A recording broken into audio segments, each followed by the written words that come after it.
Assalamualaikum dan salam sejahtera. Pengarah komunikasi UMNO berkata, ada satu konspirasi yang dipanggil langkah Dubai.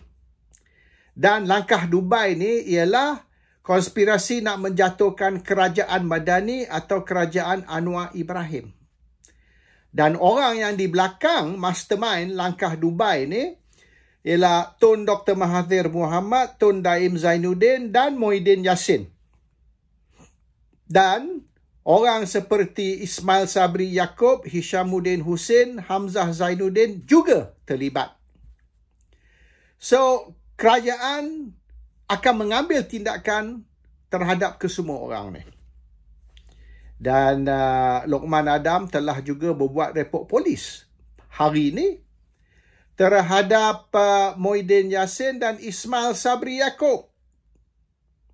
Dan laporan polis ni menuduh bahawasanya Muhyiddin dan Ismail Sabri telah curi 700 juta duit rakyat atau telah salah guna 700 juta duit rakyat.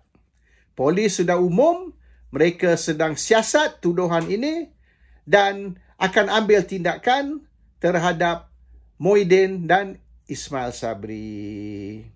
So sekarang ni dia orang guna bukan saja SPRM tapi mereka guna PDRM juga untuk ambil tindakan terhadap mereka yang dianggap sebagai musuh kerajaan atau musuh Anwar Ibrahim. SPRM kata mereka telah rampas Ilham Tower, bangunan yang dimiliki oleh Daim bernilai 2.3 bilion. Dan mereka boleh pegang, boleh rampas dan pegang bangunan tu selama 18 bulan, 18 months. Semasa siasatan dijalankan. Mereka tidak perlu ada bukti yang Daim telah lakukan kesalahan. Daim kena buktikan yang duit ni duit halal dan bukan duit haram.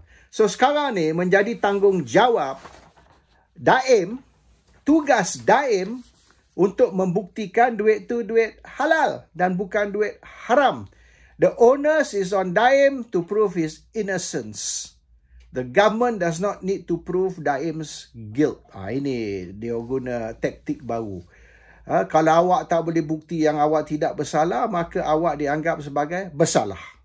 Dan kita boleh ambil tindakan terhadap awak sebab awak gagal buktikan yang awak tidak bersalah. So this is a very, boleh dikatakan very interesting move. Sebab mereka boleh buat apa saja tuduhan terhadap awak. Dan kalau awak tak boleh buktikan tuduhan itu palsu atau awak tidak bersalah, maka kita anggap awak bersalah. That's all. So Daim kata dia tidak bersalah. Kerajaan kata buktikan. So kalau saya bersalah, buktikan. Daim kata, kerajaan kata saya tak perlu buktikan awak bersalah.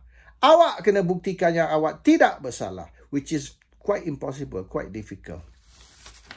Okey, tindakan terhadap Daim ni, ataupun tuduhan terhadap Daim ni, ialah dia telah melakukan jenayah pada tahun 80-an dan tahun 90-an. Okey? So, oleh kerana dia melakukan kesalahan tahun 80-an, 90-an, so duit ni ataupun harta Daim ni diperolehi dari jenayah. It is money obtained from criminal activities.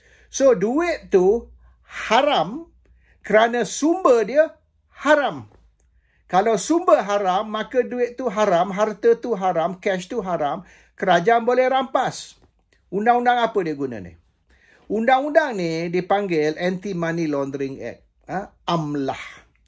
Dan undang-undang ni, AMLAH is tahun 2001. AMLAH 2001. Bermaknanya, mereka menggunakan undang-undang tahun 2001.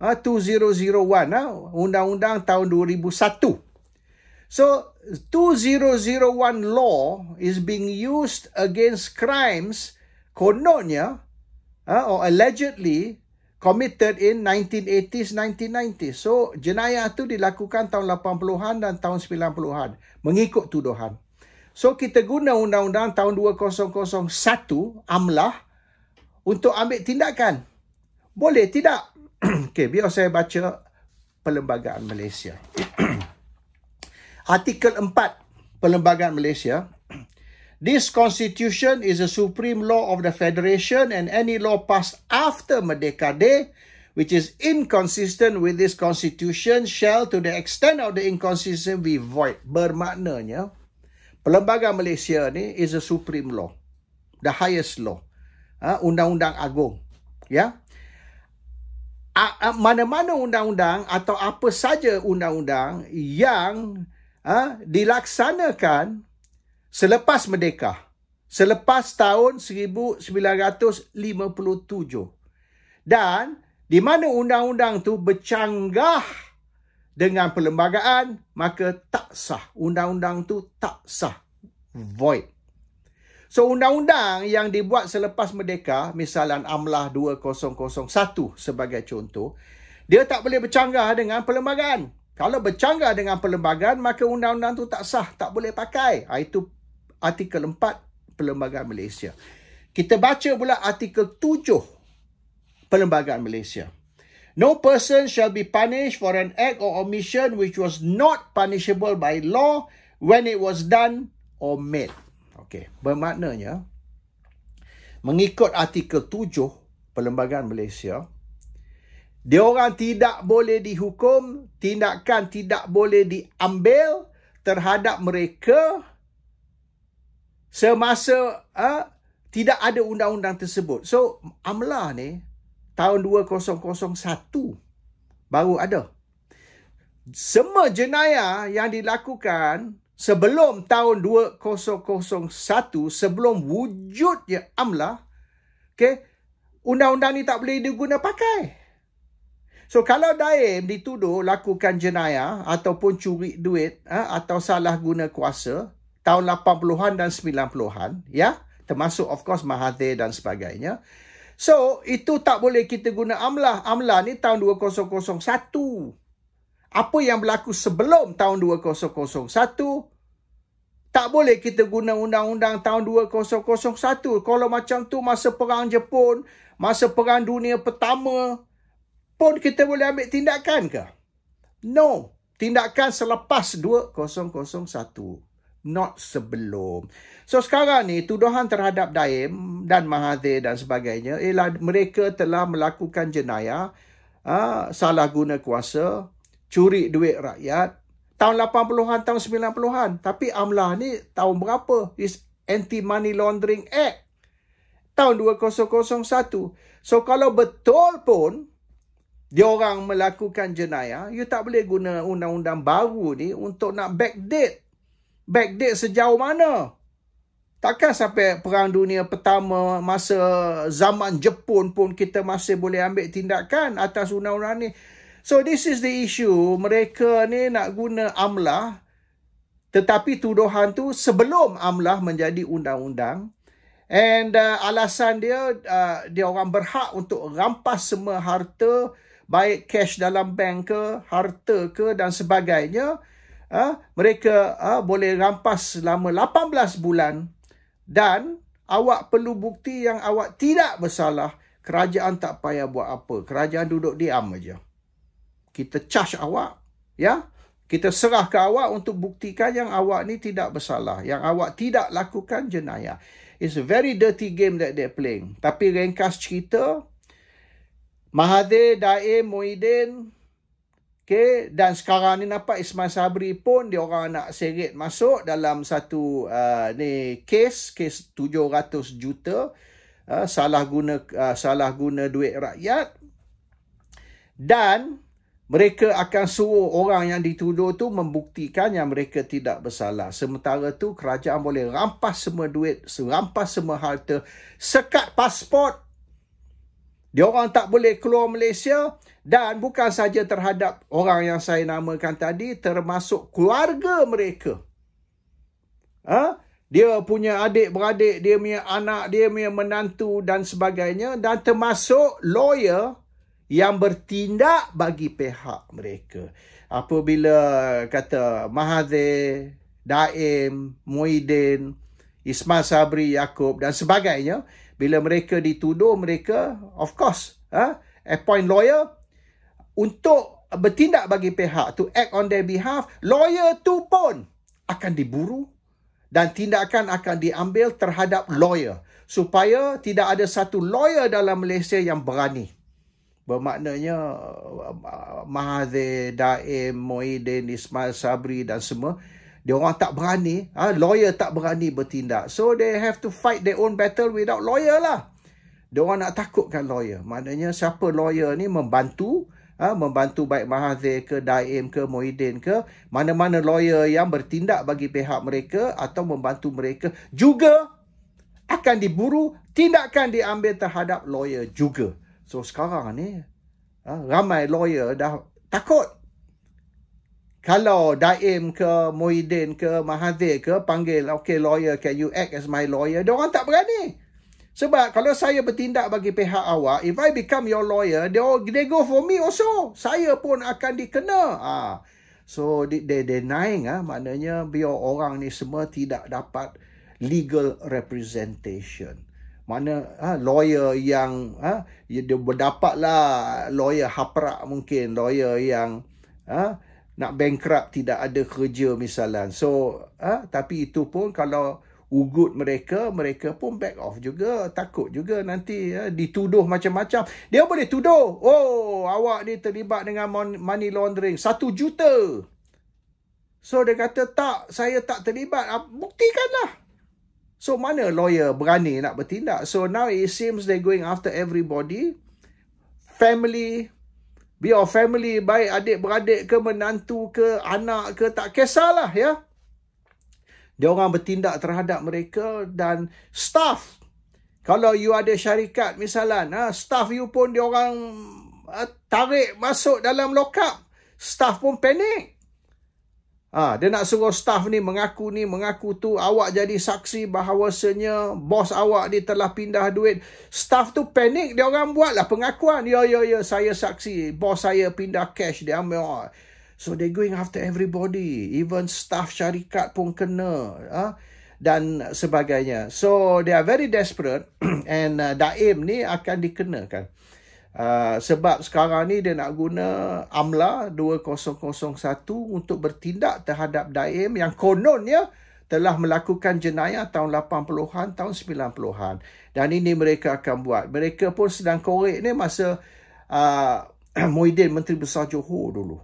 Ada tak Muhyiddin melakukan sesuatu jenayah ataupun boleh dianggap sebagai jenayah. So dia korek habis, all the dealing Johor government tahun masa, tahun 80-an masa ni Muhyiddin Menteri Besar Johor and everything dia nak korek, dia nak kenakan. So nampaknya cara Anwar ni bertindak lebih dahsyat dari rejim-rejim sebelum ni. So kita akan tengok lepas ni apa akan berlaku. Tapi yang kita dapat tahu ni, Peguam Negara, the new Peguam Negara sudah advise SPRM dan juga advise PDRM bahawasanya tindakan mereka ni terhadap Mahathir, Daim, Muhyiddin, Ismail Sabri, Yaakob dan sesiapa lagi, tindakan ni melanggar undang-undang dan juga melanggar perlembagaan, which is worse. Sebab tindakan awak ni tidak berasas, tapi diorang diarah oleh Anwar, by hook or by crook, apa sekalipun kena bertindak terhadap semua orang ni. Tapi nasihat dari Peguam Negara, tak boleh. This is not correct. Kalau ikut undang-undang, kalau ikut perlembagaan, this is not correct. So ada clash ni. Pejabat Peguam Negara atau AGC ada clash dengan SPRM dan juga PDRM. Dia kata akan berlaku macam kes Muhyiddin dulu. Awak bertindak terhadap Muhyiddin, charge dia, tapi bila masuk mahkamah, hakim tendang kes tu keluar. The judge kick out the case. Judge kata tak ada bukti, tak boleh kes ni. SPRM kata tak apa, bukti memang tak ada. Kita jalan dulu kes ni. Mungkin 2 tahun, 3 tahun akan datang semasa kes ni berjalan, kita boleh dapat bukti. Mungkin judge kata tak boleh. mungkin 2-3 tahun akan datang dapat bukti. Sekarang nak tengok bukti. Sekarang tak ada bukti, okey, buang kes. So, kes Muhyiddin sudah kena tendang keluar. Yang kes dia kata dia dapat duit jana wibawa lah, dapat ni rasuah dari Syed Mokhtar Al-Bukhari lah.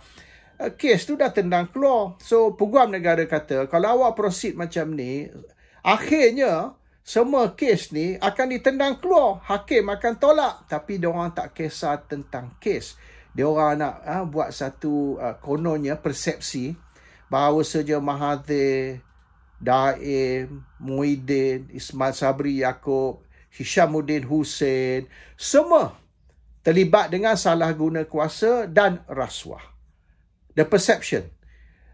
Kes ni lekat ke tak lekat ke is beside the point. Dan kes terhadap lawyer-lawyer pun diorang teruskan.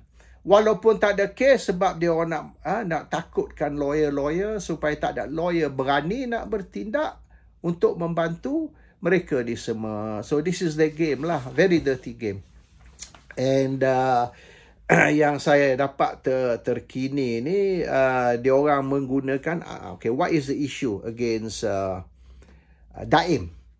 Sebab apa mereka ambil tindakan terhadap Daim dan mereka akan ambil tindakan terhadap Mahathir dan anak-anak Mahathir selepas ni? Apa justifikasi? Diorang kata justifikasi ni lah is the Pandora Papers. Now, the Pandora Papers ni is tahun 2021. Dan dia melibatkan dokumen dokumen sebanyak hampir 12 juta, 12 million hampir 12 million dokumen bocor, leak documents yang membuat tuduhan terhadap 35 pemimpin dunia. Dan 35 pemimpin dunia ni termasuk Perdana Menteri, Presiden dan sebagainya. Dan juga 100 bilioner, selebriti dan pemimpin bisnes. So maknanya is 35 world leaders, 100 billionaires, termasuk ni selebriti dan sebagainya. Dan tuduhan ni dibuat tahun 2021 ataupun dokumen ni 12 juta dokumen ni dibocor tahun 2021. So mereka guna dokumen tersebut. Iaitu tuduhan yang dibocorkan tahun 2021 sebagai asas untuk ambil tindakan. Tapi itu 2 tahun dulu. Sebab apa tidak ambil tindakan apabila dokumen itu mula-mula bocor? Kerajaan Malaysia diam tak ambil tindakan. Sebab mereka ambil tindakan sekarang oleh kerana langkah Dubai. Anwar sudah panik yang dia sudah hilang majoriti. Anwar sudah hilang majoriti, cuma tunggu nak umum saja. So sebelum boleh buat pengumuman bahawasanya, sebab Parlimen bertindak Mac. So bulan Mac ni lah, kalau nak buat undi tidak percaya pun kena bulan Mac. So sebelum bulan Mac ni, Anwar suruh SPRM, PDRM ni ambil tindakan terhadap semua orang. Supaya bila sampai bulan Mac besok, semua orang ni boleh ditahan ke, di-charge dan sebagainya. So it's all political actually. All political related. Tapi dia perlu ada excuse, justifikasi, alasan. So alasan dia Pandora Papers. Mengguna Pandora Papers sebagai alasan, rampas harta, charge mereka, tuduh mereka, lepas tu kata, awak buktikan yang awak tidak bersalah. Kalau awak gagal buktikan awak tidak bersalah, maka kita anggap awak bersalah. This is the strategy which they are using. So kita tengok minggu depan ni akan berlaku letupan ya. There's going to be a few explosion minggu depan ni. Result of all these political moves that is being done. Dan nampaknya Anwar, if he's not careful, dia akan jatuh sebelum dia boleh penjarakan semua yang dianggap sebagai musuh. Assalamualaikum. Salam sejahtera.